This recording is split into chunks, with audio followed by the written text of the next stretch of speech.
आढीव तालुका पंढरपूर येथे दिनांक 1 फेब्रुवारी ते 5 फेब्रुवारी अखेर पंचकल्याणक प्रतिष्ठापनेचे आयोजन करण्यात आले आहे।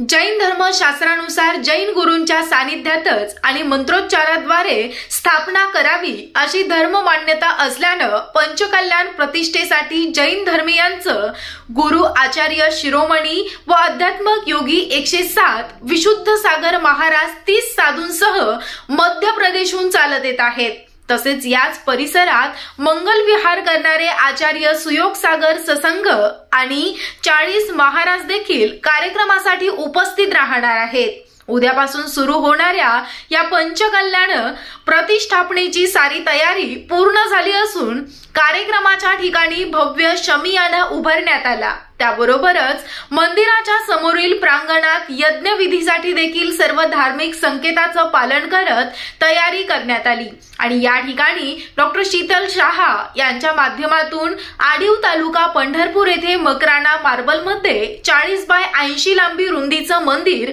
साकारण्यात आलं आहे। बांधकाम कोणत्याही प्रकारच्या लोखंडी लाकडी वस्तूचा वापर न करता केवळ राजस्थानी मकराणा मार्बल मध्ये अतिशय नेत्रदीपक मंदिर असून राजस्थानी कारागिराच्या मार्फत मंदिराची जडणघडण करून सुबक कलाकृतीने मंदिराचे कोरीव काम करून उभारणी केली आहे।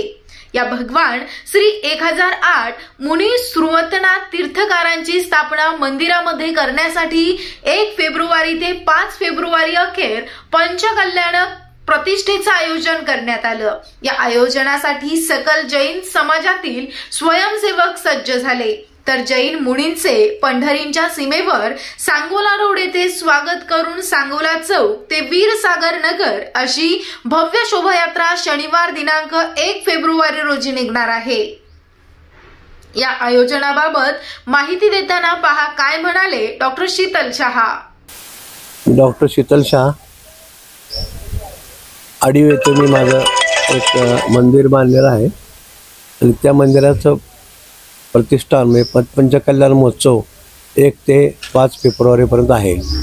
तर ह्या महोत्सवासाठी दूरदूरचे साधू 41 साधू येणार आहेत आणि त्यासाठी तुम्ही सर्व दर्शनाचा लाभ घ्यावा आणि त्यांचा आशीर्वाद घ्यावा हे मी तुम्हाला सर्वांना विनंती करतो। राजस्थानी मकराणा मार्बलातून या मंदिराची उभारणी करण्यात आलेली आहे।